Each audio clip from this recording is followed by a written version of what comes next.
So in Climb Greater Heights, the book that I just published, one of the main chapters in there is how do you go into so many different people with so many different beliefs and limits and ways of thinking and believing, and extracting those core values and then creating a vision for the company. And then from that vision, being able to align the corporate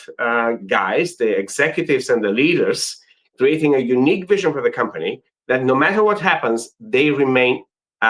focused and grounded in that vision, in those core values. And then how the rest of the company aligns to that. So, the individual values are great, but at the position of power, you have to think across the board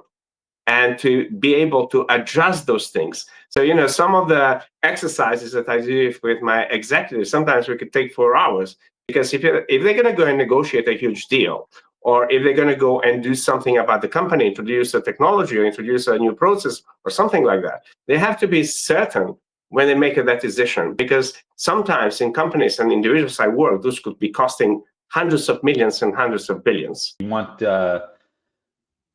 You don't want any gray area in those decisions, so to speak. Like, hey, this is either for the better of the company or this is not going to better the company. And for the most part, everything should be black and white with little gray area if you have those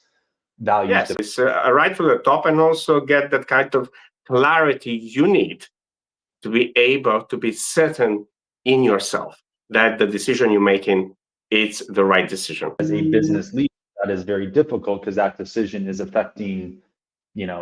multiple people, tens of people, possibly tens of hundreds of people or thousands of people, that work for you or are employed by you, things of that nature.